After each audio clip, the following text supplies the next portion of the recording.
today we're continuing in a sketchbook series, a weekly sketchbook series, using Posca pens, filling up each page as we go until we're through the entire book.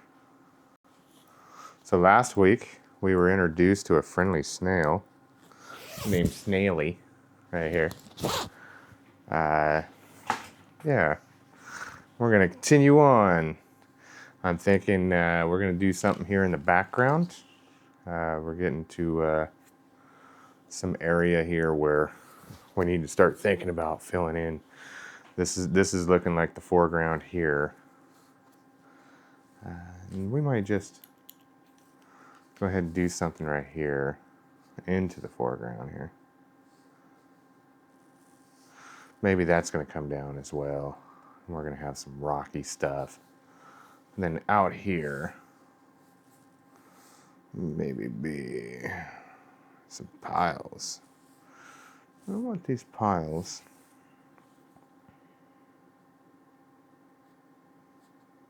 to have different things, you know, that we can see in them. Like maybe here we see a little computer or some kind of a screen, just a hint of something. All right.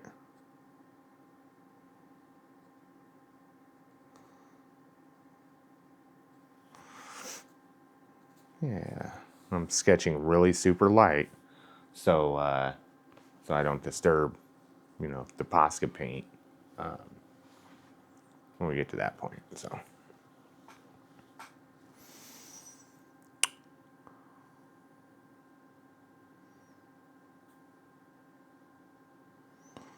And we're just gonna.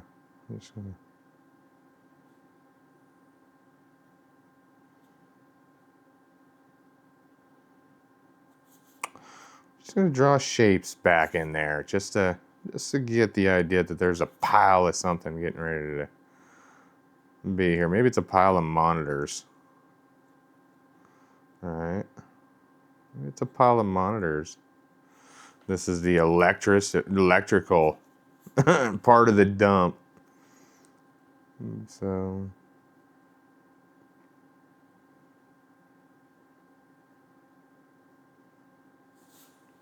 So yeah, I'm seeing a pile of monitors.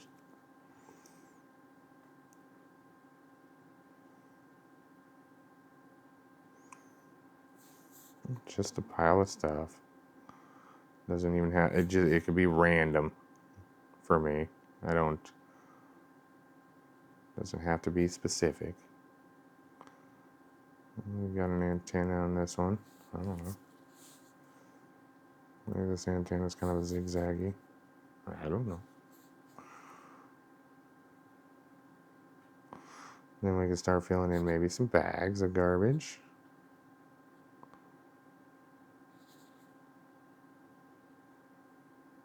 Maybe a couple more monitors here.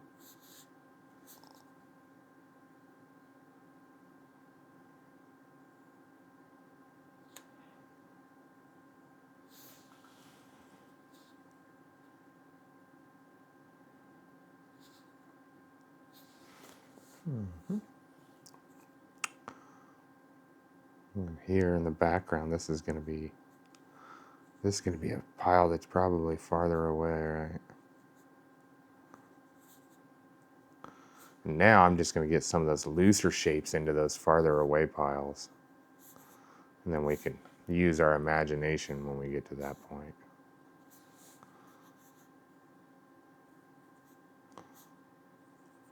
I want this pile to come all the way up here. All the way up into the air. The seagull is flying. He's going to go check out the garbage heap. So,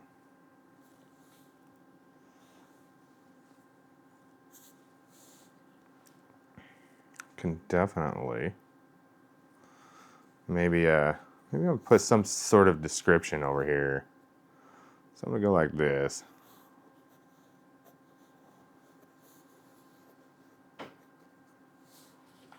This is just going to be the border, so I can describe what this all is. And it's okay if that's a little dark in pencil. I'm okay with that. Because if you look on my previous example, what I like to do, what I enjoy doing, and I don't do this every time the same way, it's just going to be similar, is in here, I described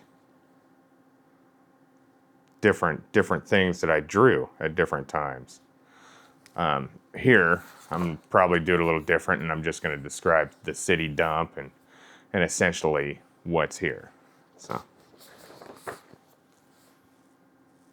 all in one caption instead of coming to each individual critter. And then maybe right here, this is where we start seeing maybe some foreground stuff.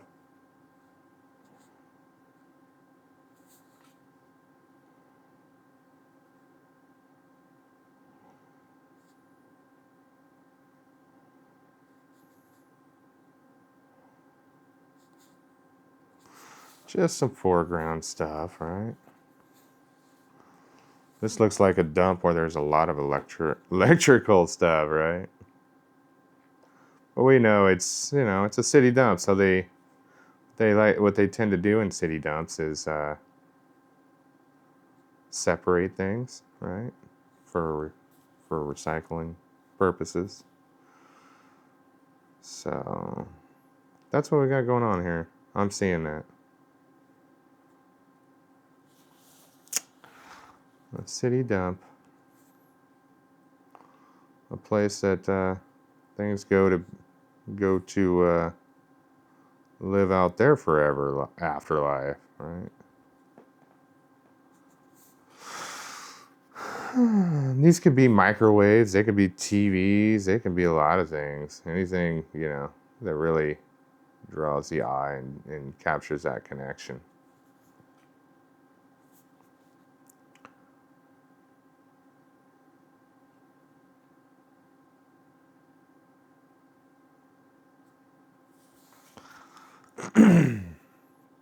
And then we got a pile back here in the background. And this pile is going to continue over here.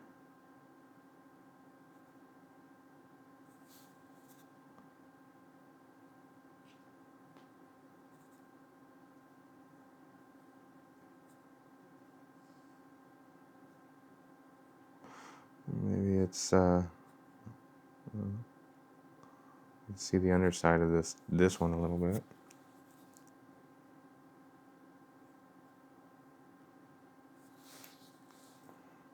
Yeah. And for me, I think that's gonna tie this picture in pretty well. We can move on to the next one. I really like the idea of things being shown in a light of being repurposed. So for me, all these little critters are living in this dump and thriving. I mean, we got a fat toad, we got a healthy looking, colorful looking slug, we got a fat little mouse, and a chubby bird, a chubby seagull. So obviously, hanging out here for them has been beneficial.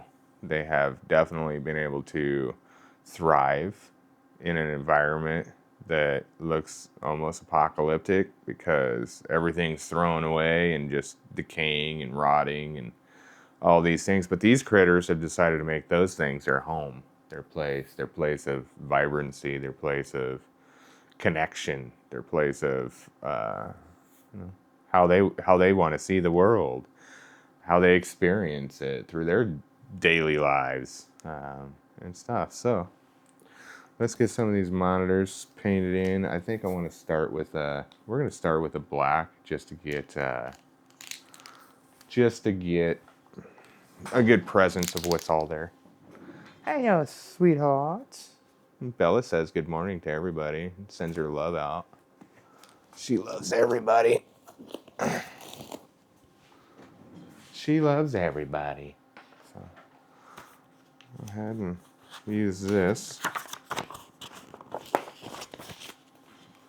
I like having a separate tablet out because these Posca pens, and I'll say this, I'll continue to say this, in case you're new to this channel and you're just tuning into the series.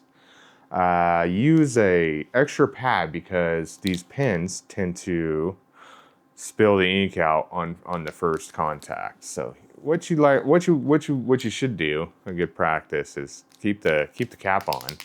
Go ahead and give it a shake. And that's just going to shake up whatever paint's in there and get it mixed up. And then come over to this pad and just get anything off. You could push down a couple times like this just to get the pen primed. Then make sure there's just, you know, all the extra stuff is off of it. So we're going to come in here. And we're just going to pick a spot and start going to town and start getting all these little objects, you know, in there a little bit.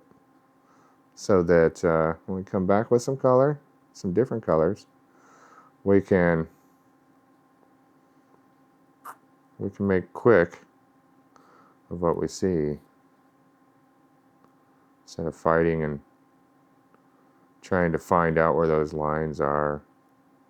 We'll know where they're at because we have them all defined now. And what I'm noticing with Posca pens, there's a time and a place for outlining everything, and what I'm finding out is I have the best luck with outlining the initial project all in black, you know. And then when I come back with other colors, I can effectively go over that black a little bit if I need to. So, and it'll turn out all right. No worries, right? No pressure. This is Posca Mondays or Posca Wednesdays. Get my days mixed up. Excuse me, folks. Get my days mixed up. Oh, my days. I like Posca Wednesdays. A lot of it's because I don't necessarily have to be in the studio. I could take this stuff and we can go to another location on Posca Wednesdays. It's not a have-to studio thing. Either is Project Mondays. But I do Project Mondays in the studio because the project we're currently working on is a really large frame. And I don't really want to track that around with me. I don't want to take it out off location and try to work on it that way. So being in the studio is easier to do that with. I could take the sketchbook itself or the templates of panels out somewhere else and film off site, but I like being in the studio a couple times a week. I can get up early. I can pick my own hours of that particular day to work. There's no pressure, and I like that. So I do enjoy being in the studio, but I do enjoy going out too. So that's a lot of fun. And I think by Friday, that's usually a good day for me to say, okay, I'm ready to get out of here. You know what I mean? So yeah, that's my thinking behind all that. All right, and then we'll get this in here. This I might not trace completely because, you know, there might be something that's going to stick out in those piles, and if I, you know, out the side or something as I move along. I'm just going to get the idea that they are heaps of garbage. And that story really gets told up here in the forefront when you're seeing piles of monitors and stuff. You get the idea that everything else in the background there is going to be of a similar idea or origin. And as we're moving along, we're this sketchbook, so we're sketching. We're not perfecting anything. We're just you know, we're trying to get better with the medium that we just started working with, which is Posca pens. I think there's high value and high return in using a Posca pen in a piece of your artwork, whether it's a mixed media piece of artwork or just Posca pens. With mixed media, I like mixed media because I think that different art supplies go really well together. And it's fun to watch somebody work in different mediums on the same project. It's also fun to do as an artist, because you have to take disciplines from each medium and apply them to one piece of artwork. You know, you have to obey the law in a lot of different areas all at once. So, and that's okay, and that's what makes mixed media fun.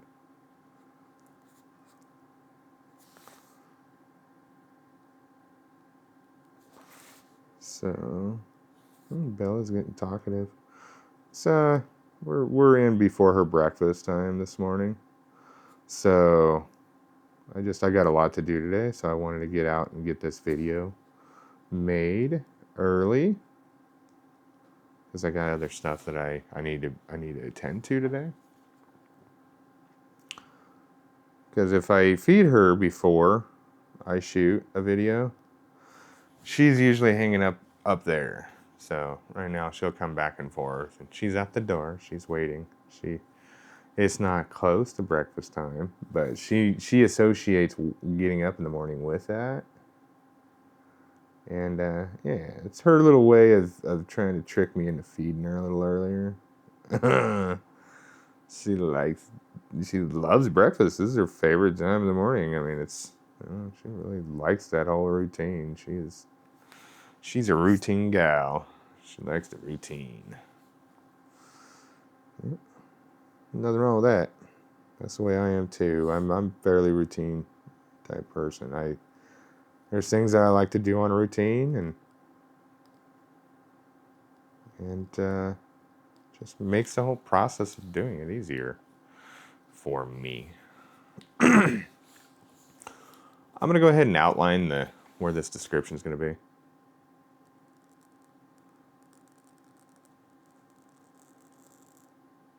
And we'll just work until we fill the time. And once the time limit's up for me, you know, once that time of engagement here on this sketch for the day is up, we will stop, whether we're finished or not, and meet back here next Wednesday to either finish or start a new project. Or both. Because once we're finished, we'll go right into another project if the time allows us to do that. All right, so that gives me a good sketch of what's going to be happening there in the background, and from this, I can start imagining what I'm seeing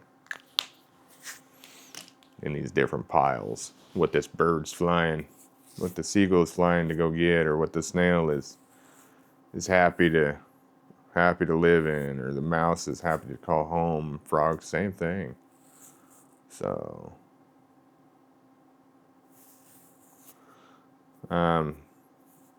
yeah. Okay, let's get after it.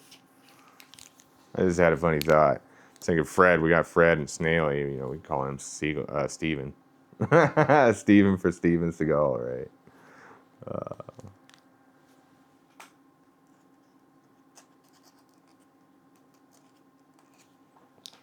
All right.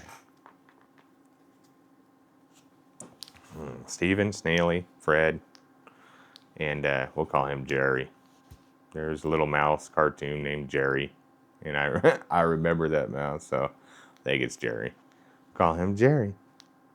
And if you guys know what the names are there, let me know down in the comments. Let me know where you're drawing from, if you're drawing, if you're just hanging out. What watching these videos means for you, how it affects you in your daily life, whether it's how I approach art, my concept or my theory behind why it's important to work in different mediums and not be perfect, comment down below. Let us know your feelings and your thoughts and your process that's either kept your interest or made you successful, or your feelings of success in what you do and everything you do. Let us know down in the comments. It's interesting to know what other people experience in life. So I don't know why I keep throwing that over there. I'm gonna need that. I'm not done. There's gonna be a lot of different colors right here. So with these little TV monitors, I'm just gonna outline some of the places where I would see where it'd be transitioning from the darkest, which is black, to a lighter color. So a lot of that means just outlining some of the black, not going too crazy with it, so that we can show that, you know, there's some breakup. It's not so unified. It's gives it dimension when you don't see. Like if I went all the way with all that black line, it might look a little off, you know. So just a little bit. You don't need to trace the whole thing. Just a little bit, just enough.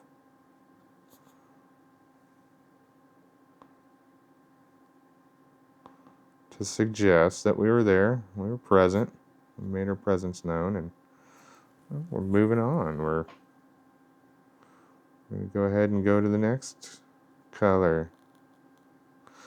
What else is exciting for me about Posca Wednesdays? I think it's the size of the page, the real estate that I get to work on, and just the image actually unfolding. So when I started this image, it just had the bird on there. Then we did the mouse.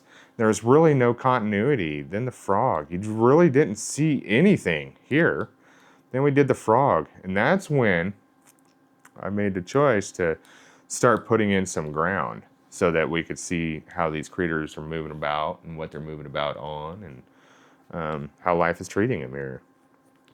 So, and by doing that, it opens up other ideas like, well, another critter and just what the background's going to look like. And ultimately, the image reveals itself to all of us at the same time. I had no idea we were going to have a can here, or this rock, or this little rock cropping was going to be here, that the frog was going to be looking out up over the can into the garbage heap. You know, I didn't see all that. I didn't see all that until we started making it happen, until our imagination started kicking in, and we just decided to, I call it doodling. I mean, this is like, you know, doodling for me. So, you know, it's low pressure art. It's something you can dive right into and be a part of. It's a low entry.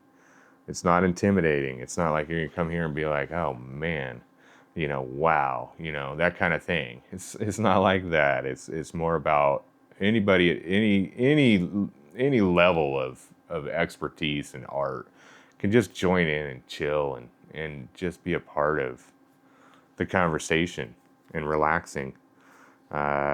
Sometimes I speak about things that I see other YouTubers comment on, and I give my point of view on my channel, because maybe their channel isn't the appropriate place to do that, you know, because they, you know, it's their point of view, and I have to come to terms with that. So a lot of times you know, being respectful in your comments is an important thing, and part of that is trying to put yourself in their shoes, you know, before you comment. Don't be disrespectful to people, but at the same time, you know, let your voice be heard. There's nothing wrong with disagreeing with somebody, but when it gets to a point where maybe it's causing some friction, you know, I guess is the best word for it, then reevaluate your position and consider the cost. Is it worth it? Is it worth going into a conversation of disagreement or a position of disagreement? Well, I think for myself, whenever it challenges my values, then absolutely it's worth going into a conversation or a debate to come to some sort of diplomatic resolution over our disagreement. However, if we come to an impasse, and that's just what it is, it's an impasse, and you leave it there. You don't keep drilling down on it. You don't keep trying to make somebody see your point of view. You just show them. You just show people that it's okay, or whatever the topic might be that you're disagreeing with. I don't do it often, but sometimes something hits me pretty powerful that I just need to say, hey, we need to talk about this. We need to set a different bar because, different subjects will cause different people that are new to art to shy away from it, where, that's not fair to people. I think artists really have a responsibility to, especially artists that have been producing art for themselves for years. Some of them are hard baked in as far as, their viewpoints and stuff go on the subject. But for me, I think artists have a responsibility to attract new artists, new people. Take what you got and what you've been given and what you've been practicing on, and teach other people that are interested in it how to get there, the path, any path. They could figure their path out once they get started on it a little bit. But don't detour people away from doing something that could change their life. That's the worst case scenario. But a lot of it can be done irresponsibly, especially from people that stick with stigmas on different things. And that's okay. It really is. Even that's okay, because at the end of the day, who are we if we aren't a collective, and we all have different ways about us to make up a whole collective? If we were all the same, it'd be pretty boring. It would be boring. So, I don't know. Something else to think about. I love people. I love hanging out with people. I love hearing about art and success stories. I really enjoy that. It's a great way to spend your time. Building other people up. I think that it's something somebody can do effortlessly if they train themselves to do it. It's okay to like what other people are doing and not judge them based out of some sort of jealousy or inadequacy that they might have themselves. Because it really shines through. People aren't stupid. People aren't ignorant. They see right through a lot of things. And I think that's what's missing here on the table is just understanding that people are intelligent, and we shouldn't be thought of either way, any other way. People are dynamic. They deserve a shot. They deserve a chance. And when you hear somebody tell you that you're not worth it, or it's not gonna happen for you, and it might come from a loved one. It might come from somebody you love and respect that will hurt you in that way. And they might not realize they did that. So just give them a little breathing space and give it some time. I don't particularly have any examples here. I'm speaking off the cuff, maybe from examples from the past when I was a child, things like that. So this is nothing current. This is nothing that I'm necessarily battling with. It's just something that's being spoken in my heart to talk about, because I know that bridge is going to be crossed when one of you out there, any viewer, will get to that bridge. And I just want to give a little bit of a roadmap, of the thought process that goes behind what you might be thinking about when you get to that bridge. The old adage, we'll cross that bridge when we get there. Well, I think knowing what's there to begin with can be helpful, especially when it comes from somebody who's already lived a good part of life. I could be there for someone who's younger and help them so that they can traverse that obstacle course a little easier. when that time comes. I think that's important. Okay, here, we're going to go into the purple a little bit because I'm seeing, you know, these piles get farther back here, they're going to start changing in color, right? So these piles in the background are they're going to be a little more purple in the darker shadows.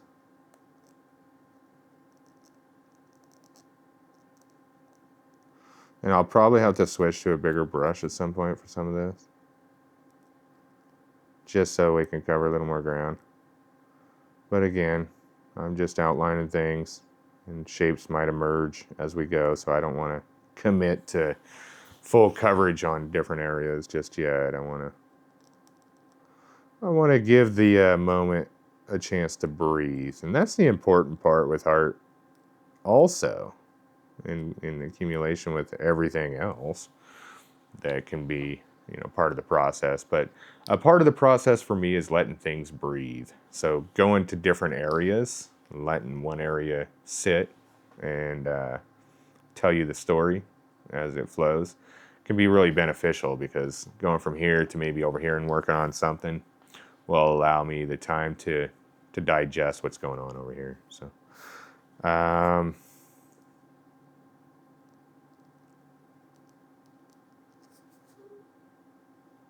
and we'll come down here.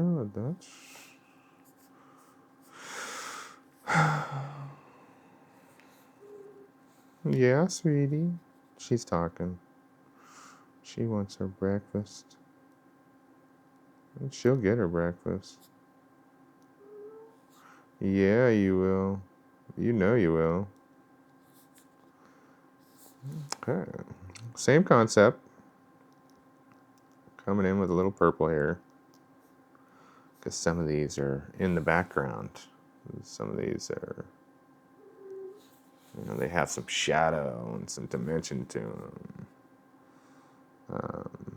Some of them have light hitting them, so we want to be mindful of that.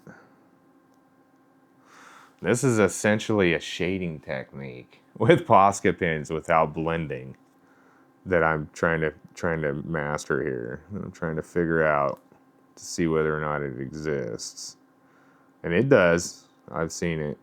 So I've seen it in a couple pieces of my art already. So I'm trying to find the style. That's exactly what it is. You're trying to find the style that you feel most comfortable with when you're looking at renditions made with Posca pens.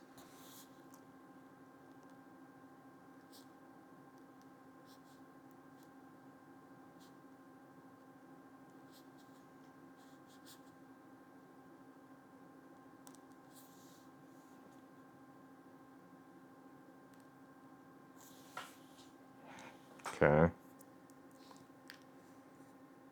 Same thing here.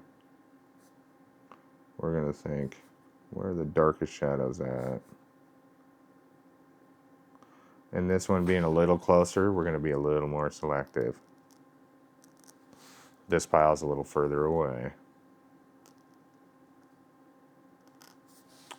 To me, that's enough purple in there. This one being a little farther away, we might use a little bit more of it. Or not. Not much there, really, so we don't really have to concern ourselves too much with a lot of purple. And there's that. Now with this, I'm seeing a little purple in here now. So we can come back, you know, to some of these areas.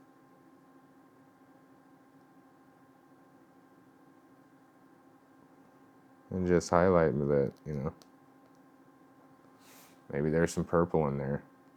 Just in the deepest part of that can. I don't want to come out too far with it. That's fine. Maybe a little bit more on the ribs. Just a hint. Just a hint of it. Alright? Don't trace it. Don't apply a lot of pressure. Just a hint of it. So to go back to some of that, if you're setting your boundaries with people, or you need to speak out on a subject that offends you, maybe it's political, maybe it's current events.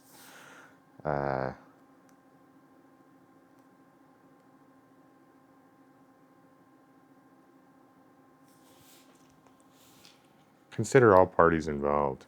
Consider yourself. Consider them. And don't be too hard on anybody, yourself, them, anything. If it needs to be let alone, leave it alone. So, and I really wanted to drill home on that because I feel that that's important. If you stay stuck, then you might end up worse off than when you started.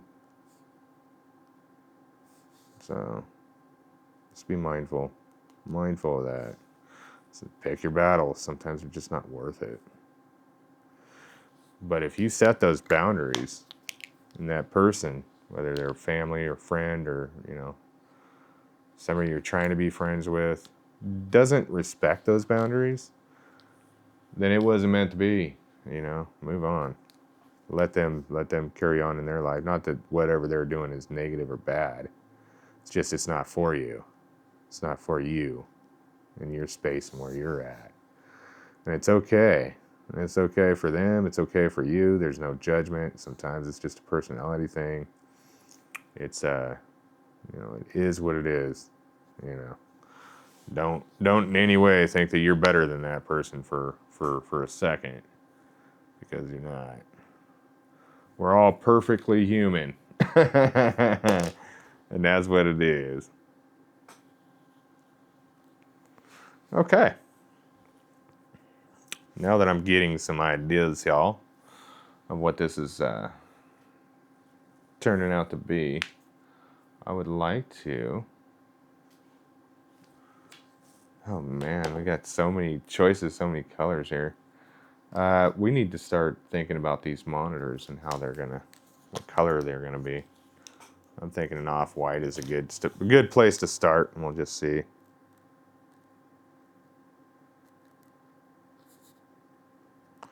We'll just see here how this is gonna look.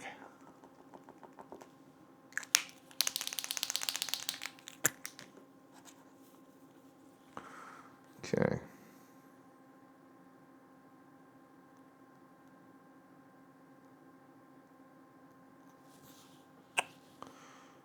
Yeah, maybe.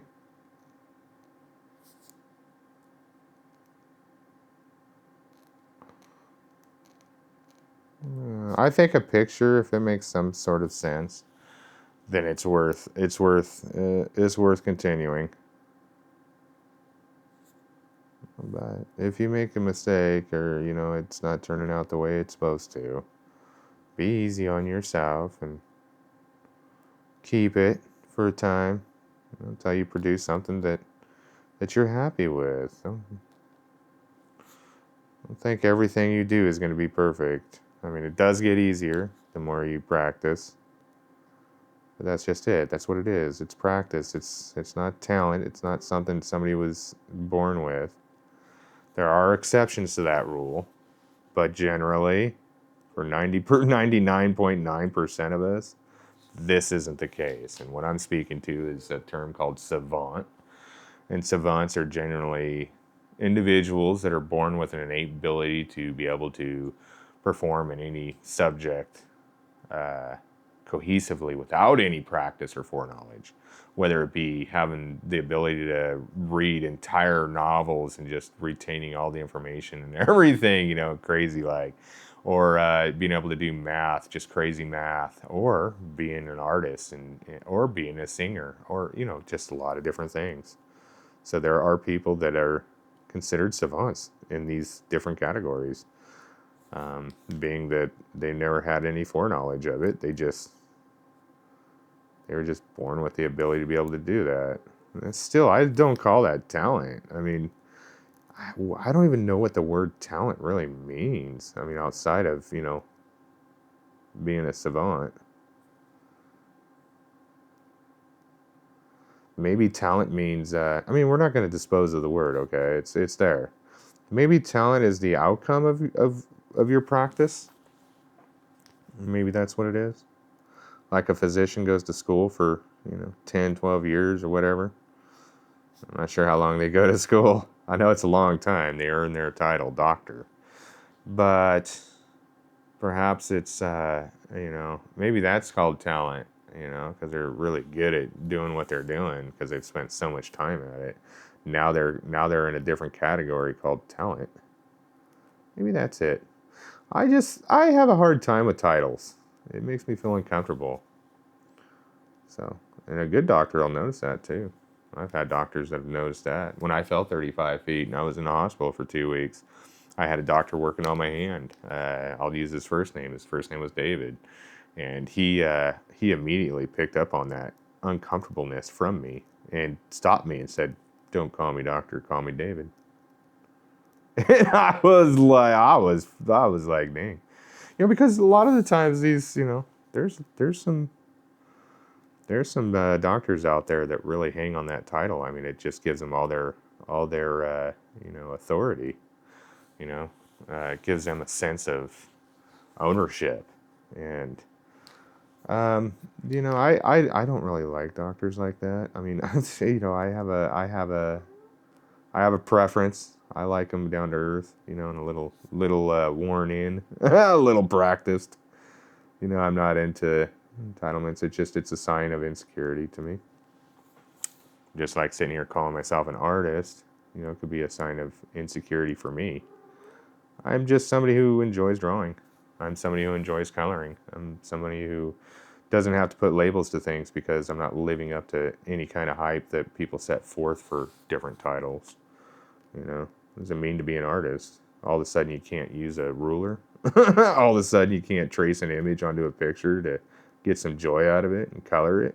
All of a sudden you're boxed into a certain way of doing things. If that's the case, don't call me an artist. Don't call me anything but someone who likes to draw and paint. Someone who likes to share the joy that they get from doing this, and in hopes that you too will enjoy it in the same way. Because like I say a lot on this channel, is that I only hope for others what I would want for myself. And that's the truth. That's the delimitator. That's what everything I do can be deduced down to.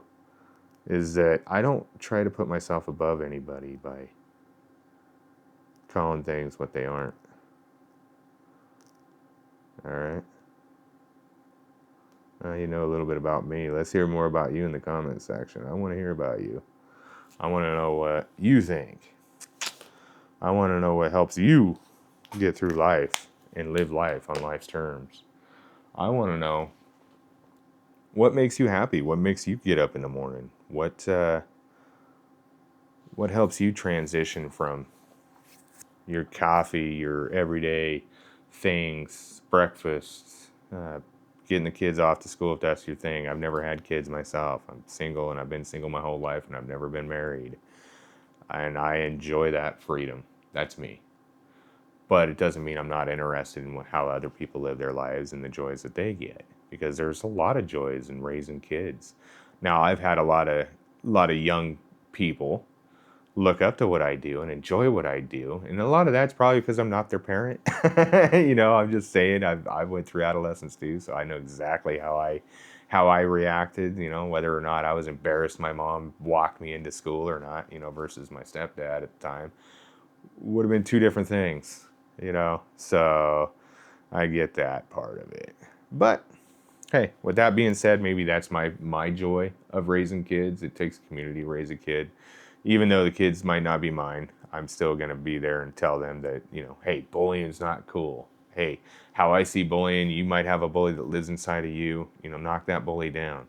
These kinds of things. That's how I interact with my community, and that's how I try to give back to my community in a holistic way, a holistic approach. So, anyways, with that being said, this is going to conclude Posca Wednesdays for us this week, and next week we'll revisit this sketch series, and we'll come back onto this page and see how far we get. I I think we could possibly get a little farther next week.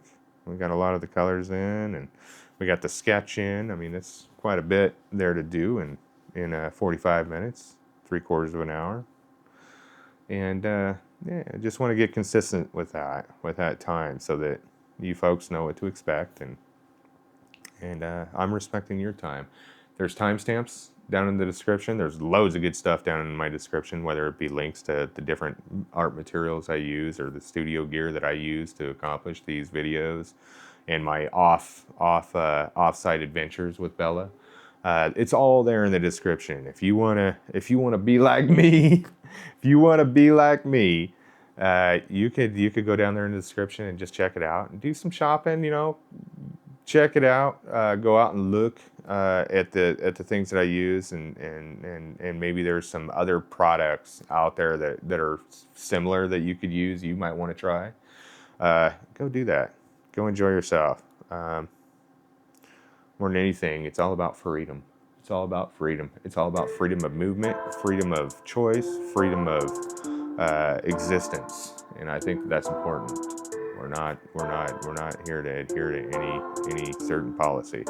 So until next week, from Belle and I, peace.